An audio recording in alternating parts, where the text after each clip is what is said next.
Single नहीं जैसा कि बोला आपको देना नहीं चाहिए देंगे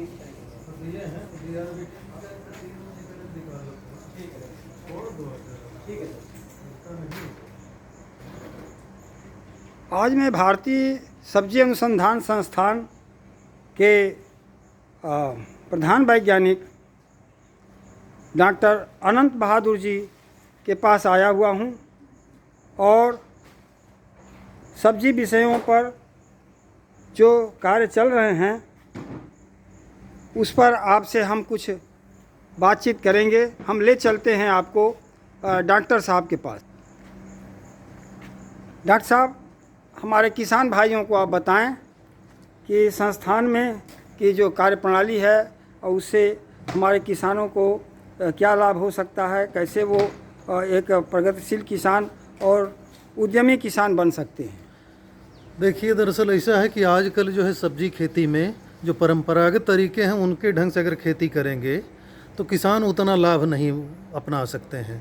तो इसलिए कुछ आधुनिक तकनीक से खेती करने की ज़रूरत है जिसमें आप अच्छी उत्पादन प्राप्त कर सकें, अच्छा आय प्राप्त कर सकें। उसी दिशा में हम लोग ने ग्राफ्टिंग की शुरुआत की है। फलों में तो आपने ग्राफ्टिंग सुनी होगी, लेकिन सब्जियों में ग्राफ्टिंग की शुरुआत नहीं है। तो इसमें हम लोगों को कई तरह के चैलेंज मिले थे, जिसमें ये था कि जैसे जल भराव वाली दशा में ऐसा आप टमाटर विकसित करिए कि जो 3-4 दिन भी पानी लगा रहे तो वो सूखे ना। तो उसके लिए हम लोगों ने क्या किया कि वो जो बैगन है, इस तरह के जो बैगन है, इनकी बैगन के जड़ पे हम लोगों ने टमाटर लगाया। तो बैगन की जड़ पे टमाटर लगाने से जो है लगभग 3-4 दिन तक भी अगर पानी लगा है, 3-4 दिन तक भी पानी लगा खेत में, तो आपका टमाटर पौधा नहीं मरता। तो ग्राफ्टिंग तकनीक का ये फ़ायदा है। अब ग्राफ्टिंग तकनीक से हम लोग देख रहे हैं कि तमाम तरह के जो कद्दू वर्गीय सब्जियां हैं या जो आलू वर्गीय सब्जियां हैं, इनके रूट स्टॉक यूज करके बीमारी, कीड़े और जो सूखा, जल भराव, इन स्थितियों से कैसे निजात पाया जा सके, इसी पे काम कर रहे हैं। तो ग्राफ्टिंग तकनीक उस क्षेत्र में बहुत बढ़िया काम है और आपको मैं दिखाता हूँ।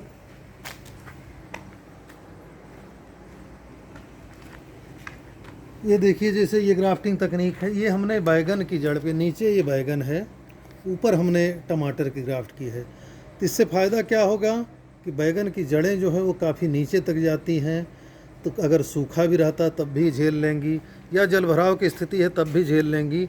और इनसे उत्पादन भी किसी अगर जड़ जो हम बढ़िया जड़ अगर यूज कर रहे हैं, इससे उत्पादन भी बढ़ता है।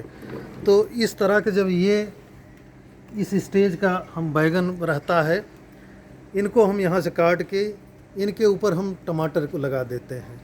तो बैगन की जड़ पे टमाटर ग्राफ्टिंग करने से तो इन सब चीज़ों से फ़ायदा मिलता है।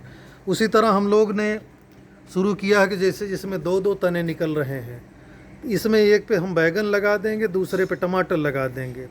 जैसे ये बैगन की हमारी जंगली प्रजाति है, इसके ऊपर बैगन की अपनी संकर किस्म लगा देंगे और जो है टमाटर की संकर किस्म लगा देंगे। तो उससे उत्पादन जो है बढ़िया मिलता है हमको। 3-4 किलोग्राम बैगन एक पौधे से और लगभग 2.5 से 3 किलोग्राम टमाटर एक पौधे से मिल जाता है। तो ग्राफ्टिंग तकनीक इसी तरह, इसमें हम जो आलू के तन उस पर जो है आलू जो जमा रहता उसके ऊपर हमने टमाटर लगा दिया, तो नीचे आपकी आलू के कंद मिलेंगे, ऊपर आपकी टमाटर फलत होगी। तो उसमें भी हम लोगों ने देखा कि लगभग 500-600 ग्राम आलू एक पौधे में और लगभग 2.5 से 4 किलोग्राम तक टमाटर एक पौधे में मिलता है। तो उसको पोमैटो कहते हैं। ये जो तकनीक हम लोग ईजाद किए हैं इसको ब्रिमाटो कहते हैं कि ब्रिंजल और टमाटो दोनों एक ही पौधे में, तो ब्रिमाटो। तो अब ग्राफ्टिंग पे हम लोग नई नई संभावनाएं तलाश रहे हैं और हम जो किसानों को भी इस पर प्रशिक्षण देते हैं कि वो किसान खुद कर सकें। इसके लिए हम जब यहाँ 4-5 दिन का ट्रेनिंग प्रोग्राम होता है तो उसमें हम उनको प्रशिक्षण देते हैं और इससे प्रशिक्षण ले के कई किसान जो है इस तरह ग्राफ्टिंग पे काम धीरे धीरे शुरू किए हैं। तो आप देखेंगे अगले 10-15 सालों में ये जो ग्राफ्टिंग तकनीक है ये सब्जियों में अच्छी तरह छा जाएगी। डॉक्टर साहब, प्रशिक्षण में आप पैसा भी लेते हैं? नहीं, प्रशिक्षण फ्री रहता है। वो जो हम लोग ट्रेनिंग प्रोग्राम, तो देश के किसी भी कोने से किसान आ सकते हैं? हाँ, किसान आ सकते हैं। फिलहाल अभी कोविड के कारण वो चीज़ें खुला नहीं है प्रशिक्षण का, लेकिन अक्सर हम लोग करते थे, उसमें हम लोग इसको बताते थे। इसी तरह कद्दू वर्गीय सब्जियां भी हम कद्दू वर्गीयों में जैसे लौकी हुआ या पेठा हुआ या और कद्दू हुआ, इन सब पे जब हम ग्राफ्टिंग करते हैं खीरा की, करेला की या मस्कमेलन की, तो हमने देखा कि उत्पादन में काफ़ी वृद्धि 50 से 60% तक उत्पादन बढ़ जाता है और बीमारियां जो जड़ जनित बीमारियां उनके भी संभावना कम रहती है। तो क्या डॉक्टर साहब यहाँ ग्राफ्टिंग के पौधे किसानों को सप्लाई भी किए जाते हैं? हम लोग जो है अगल बगल गांव में जो हमारा प्रोग्राम है उसके तहत जहां जल भराव की स्थिति है उस तरह के किसानों को हम लगाने के लिए फ्री में देते हैं।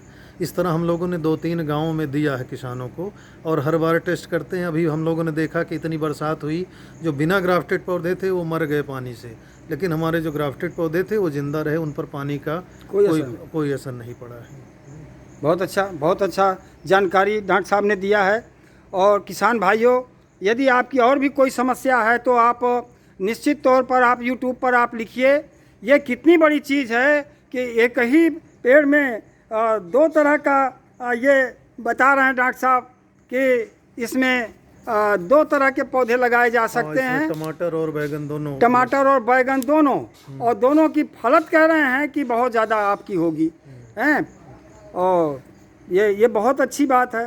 तो किसान की आर्थिकी माने उत्पादन भी बढ़ेगा और एक नई तकनीकी भी डेवलप हो रही है। इसको किसान भाइयों को स्वीकार करना चाहिए। अभी बहुत कम मात्रा में ऐसे किसान हैं जो इस काम को कर रहे हैं। तो उनके लिए आपको क्या और कुछ कहना चाहते हैं डॉक्टर साहब? हमारा यही है कि अभी हम लोग ये प्रयोग स्तर पे है, इनको व्यावसायिक स्तर पे हम नहीं दे रहे हैं। हम टमाटर के बैगन के ऊपर जो टमाटर लगाए हैं वो जलभराव की स्थिति में हम तो अगल बगल गाँव दे रहे हैं, लेकिन जो ये नई तकनीकी हैं ये अभी टेस्टिंग के दौर पर है। हम भी देख रहे हैं कि इससे किसानों को कितना फ़ायदा होगा या इस पर कितना लागत आएगी, उसका हम लोग अवलोकन कर लेंगे। तो 1-2 साल में हम किसानों को प्रशिक्षण देकर ये तकनीक को व्यावसायिक स्तर पर लागू करवाएंगे। किसान भाइयों, आप तैयार हो जाइए प्रशिक्षण लेने के लिए। प्रशिक्षण निःशुल्क है, रहने की भी व्यवस्था यहाँ पर बहुत अच्छी है। भारतीय सब्जी अनुसंधान संस्थान के अंदर आप इसका प्रशिक्षण भी आप ले सकते हैं। धन्यवाद डॉक्टर साहब।